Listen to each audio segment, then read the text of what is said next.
Hello and welcome to another episode of the DJ Project Criterion Collection. And here we're going to talk about Spine 508, Letters from Fontainhas, 3 films by Pedro Costa. Now again, this is a trilogy after the fact. It's not deliberately constructed as a trilogy. It's actually better to probably talk about the films as a whole rather than individually, although I will get into kind of the individual films, the nature of it. Actually, I'll do this very, very quickly. First film is called Ossos. This is 1997. And then the second film is In Vanda's Room, 2000. And then finally, Colossal Youth, 2006. Now, what all the films have in common, well, first off, they're all directed by Pedro Costa. They're also all films that are set in this particular neighborhood in Lisbon, Portugal, Fontainhas. And I think even more specifically, there's a small area in Fontainhas. It's called Estrela de Africa. This neighborhood it's now defunct, but during that time it was where Portuguese subproletarians and just living on the barest of poverties, and also they lived there, and also immigrants from Cape Verde, which was once a colony. Once a Portuguese colony in Africa, they would reside there, and the neighborhood it's been described as a combination of Casbah and shantytown. So we're getting into ultra poverty right here in this area. So that's what all the films have in common, is this location. And as a whole, they show a stylistic evolution on the part of Pedro Costa. Ossos was pretty much the peak of what Costa could do as far as European auteurist filmmaking. It's a story that on the one hand, it's very true to its setting, and it's true to its location. In fact, in a lot of ways, it's very, very Bressonian, but still owes to that kind of filmmaking. It was filmed in 35mm. It had a large crew, and it was still based on a dramatic story, even though all of it was very, very subdued. In fact, it's very, very Bressonian, the way that it plays out, the pacing of it, it's less overtly dramatic, but it still depends on those dramatic structures. Then when you get to In Vanda's Room, all of that is gone. No longer, first off, it was shot in using DV, and instead of having a big crew, you now had pretty much a one-man crew, which was Costa himself. He would set up his camera, very simple lighting, and just have fixed shots of these people living their lives, and thus also sort of blurring the boundaries between fiction film and documentary. It's not quite a documentary, because I believe it is. I believe much of it was scripted, and it was planned out in advance, and it was refined, but it also is true to its setting and place. And particularly in Vanda's Room, all the scenes and moments are played as close to real time as possible. So there's not this sense of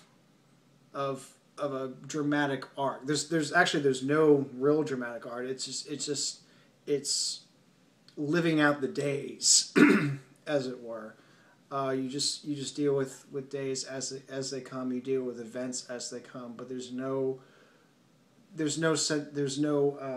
direction. It's not leading you to anywhere. It's more experiencing a moment. And then Colossal Youth continues on this in some ways in a stronger way, but also refined in some respects. And this is, I think, due in part to the evolution of the technology and also the evolution of the setting. At that point, actually in Vanda's room, you hear the sounds of bulldozers clearing the way of this neighborhood to make way for new social housing establishments. When you get into Colossal Youth, those social housing rooms are now built up. It's still in the same area, and in some respects it's new. In a lot of respects it's new, but at the same time there's still echoes of the past that are still lingering with it. So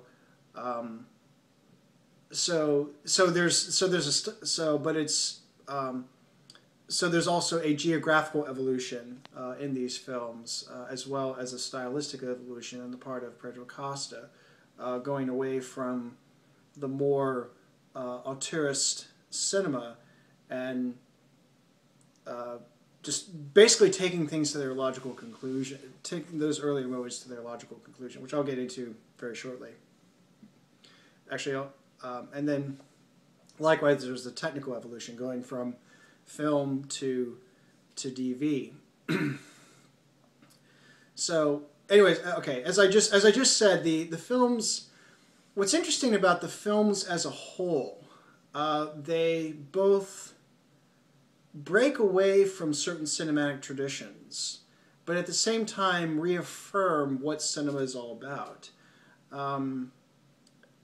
As I just alluded to,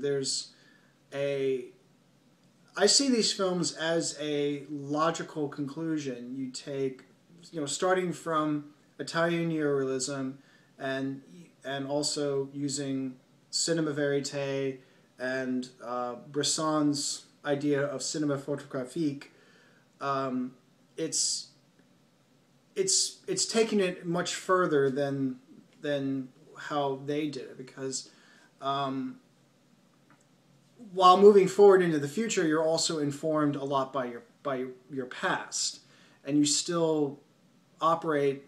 And in the case of Rossellini, you still operate on dramatic conventions, and Bresson takes it a bit further to try to veer away from the dramatic sensibilities and theater sensibilities, and really trying to get at the essence of image and sound to form a more pure cinema that's not dependent on theater. That's just using the elements of themselves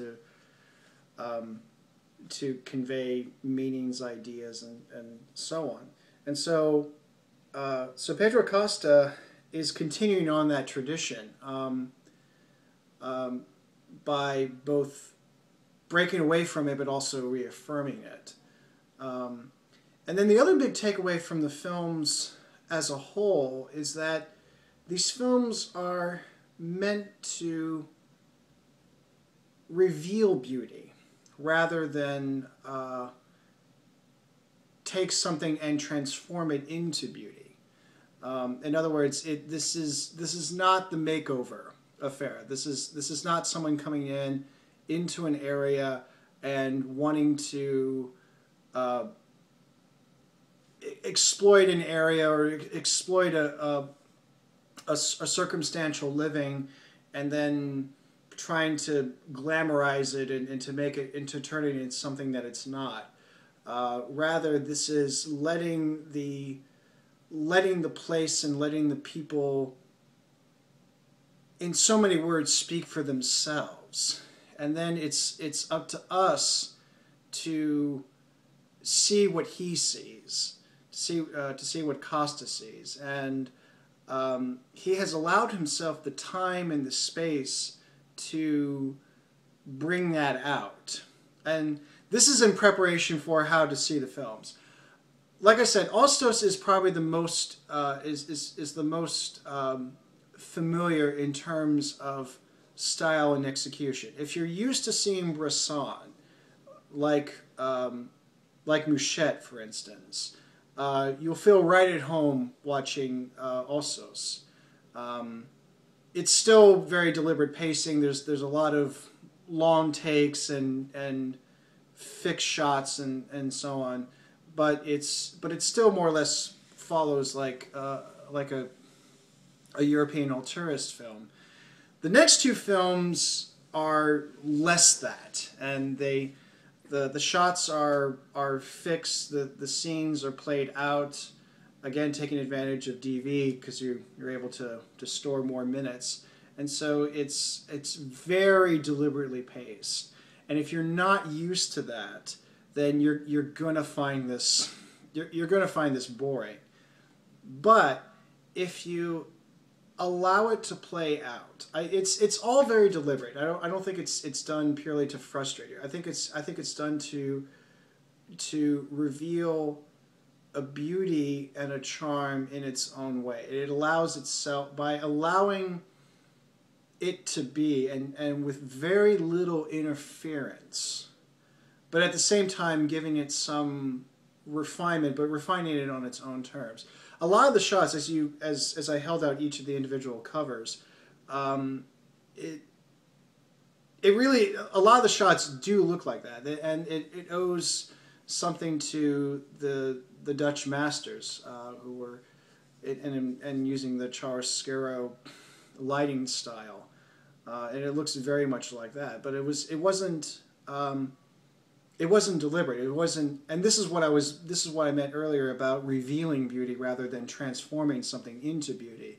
It's not as if Costas was saying, "Oh, I'm gonna turn you all into Dutch paintings, and then people are going to see who you are." It's just something that happened by just being there in the room and being in those places and seeing these people. They're not really actors. They're just being themselves. But it's letting them dictate the image and letting the setting dictate the sounds, and in that sense, it's revealing something that's true and genuine and real and ultimately beautiful.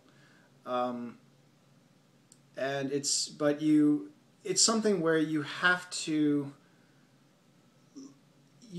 sit with it, and if you're not used to deliberate pacing or a almost non-narrative, because again, and particularly with In Vanda's Room and Colossal Youth, these are not scenes that are getting to somewhere. It's not servicing a dramatic goal. Far from it. The closest you're going to get is in Ossos, but even then, it's still more or less oblique. But this is all relative in the end. But so if you're looking for films that have a dramatic goal, these are not going to be your films. But if you're looking for something that, in a way, I call this the logical conclusion of Italian neorealism, and also with what Bresson tried to do in his work, which was to minimize the artifice as much as possible. And actually, interestingly, I also see this as kind of a logical conclusion to Dogma 95, because again, this was shot using DV. The major difference is that it's not handheld. These are all fixed shots, and they're deliberately composed, and there is some construction to it, but it's done in the faintest of ways. So in a way, it fulfills the spirit of Dogma 95 without necessarily following the rules that the movement set out. And speaking of Dogma, the interesting thing is that Ossos was co-produced by Zentropa Entertainments, the production company that was co-founded by Lars von Trier. So all things connect to each other. So, but I would say that if you're willing to take that leap of faith, and to really to look at something that is both in a certain sense true to a cinematic tradition, but at the same time is challenging it, but all done contemporaneously. I mean, these are all films that were made. Two of the films were made in the previous decade. It's well worth checking out, certainly. And this is why I like Criterion. It's a chance to explore all these different possibilities in these different worlds, and to see what is possible within the medium. And and this is a more relatively purchase. I haven't sat with the films as much as I probably should, but I will. But I got this on the recommendation of several people I know who are also cinephiles and who also rave about this, and I agree, and I think it's something where as I get more into it, I will start to see the beauty and behind it, or the beauty that's there in the film. So if you're willing to take that kind of leap of faith and to really go out on a limb on something that's not typical at all, it's worth viewing. It's worth getting into. But I would say that if you're going into this, be sure to watch some of Bresson's films to kind of get used to the way that plays out. I think that's the best preparation for that, and then you can get into it. So it becomes less of